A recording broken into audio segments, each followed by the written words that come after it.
Hello students, we will discuss about sp3 hybridization.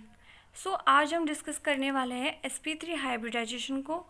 sp3 hybridisation के अंदर उसका जो एग्जाम्पल है वो है मीथेन। वैसे होने को अमोनिया और वाटर मॉलिक्यूल H2O भी होगा, बट वो वाला टॉपिक मैं इस वीडियो के बाद दूसरी वाली वीडियो में एक्सप्लेन करूँगी।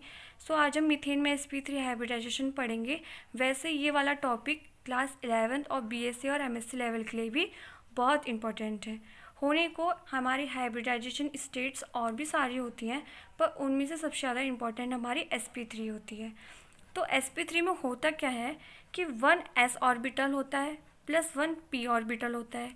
ये आपस में इंटरमिक्सिंग होकर ओवरलैप होंगे, जिससे क्या होगा, एनर्जी को रीडिस्ट्रीब्यूशन करेंगे, जिससे कि 4 न्यू हाइब्रिड ऑर्बिटल बनेंगे। तो 1 s orbital plus 3 p orbital आपस में इंटरमिक्सिंग होकर रीडिस्ट्रीब्यूशन करते हैं किसका, एनर्जी का, और 4 न्यू हाइब्रिड ऑर्बिटल बनाएंगे। जो sp3 हाइब्रिडेशन की ज्योमेट्री होती है वो टेट्राहेड्रल होती है, और जो इसका बॉन्ड एंगल होता है वो 109 होता है।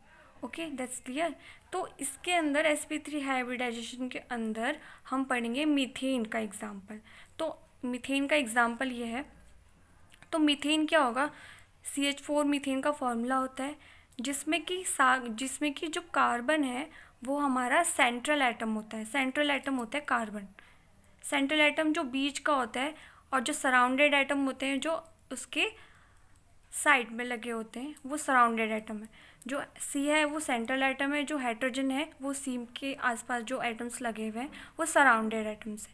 ठीक है, तो सेंट्रल एटम C की जो हमारा एटॉमिक नंबर क्या होता है, कार्बन का एटॉमिक नंबर, कार्बन का एटॉमिक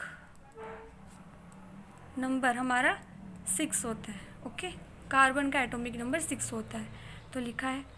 अब इसमें इलेक्ट्रॉनिक कॉन्फ़िगरेशन करेंगे अकॉर्डिंग अफबाउ प्रिंसिपल। आप लोगों ने अफबाउ प्रिंसिपल नहीं पढ़ा है तो मैं उसकी वीडियो भी अपलोड करूँगी, बट ये अभी है कि इसमें जो इलेक्ट्रॉनिक कॉन्फ़िगरेशन है ये आप लोगों को सीखना पड़ेगा। 1s2 2s2 2p2।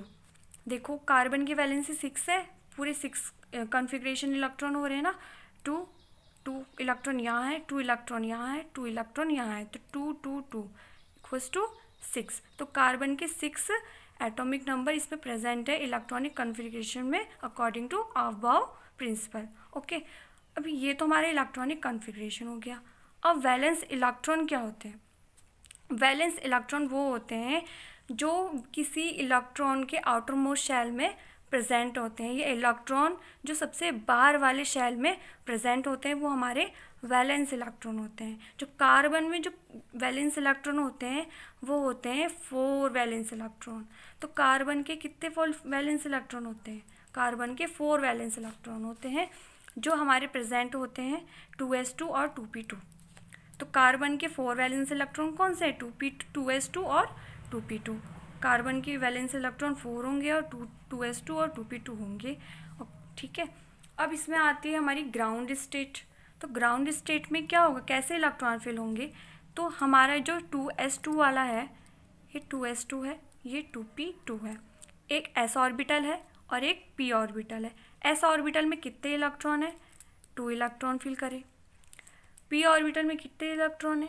2। तो p ऑर्बिटल में भी 2 इलेक्ट्रॉन फिल करें। बट हमें क्या चाहिए? हमें 4 अनपेयर्ड इलेक्ट्रॉन चाहिए, पर यहाँ पे तो एक बॉक्स खाली है।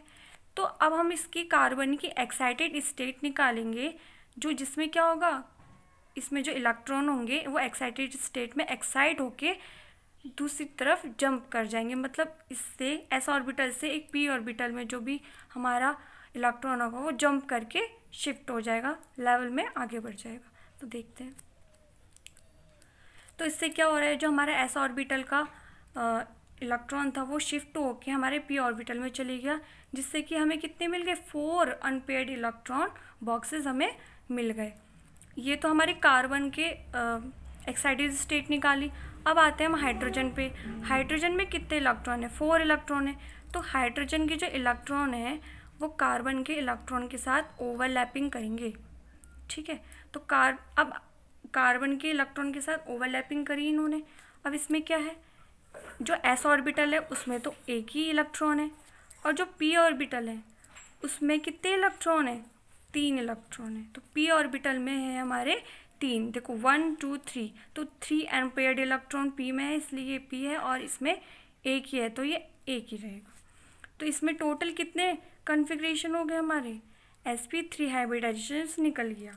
क्यों, क्योंकि हमारे s ऑर्बिटल में एक ही है और p ऑर्बिटल में 3 अनपेयर्ड इलेक्ट्रॉन प्रेजेंट है, तो sp3, तो sp3 हाइब्रिडाइजेशन इसमें हमें मिल गया। तो क्या होता है, हमारे sp3 हाइब्रिडाइजेशन का एग्जाम्पल मीथेन में sp3 ही होता है, और इसमें कोई भी ओवरलैपिंग नहीं होगी और कोई भी वेरिएशन नहीं है, जिससे कि इसका जो भी ज्योमेट्री है वो टेट्राहेड्रल ही रहती है और बॉन्ड एंगल भी 109 ही रहता है।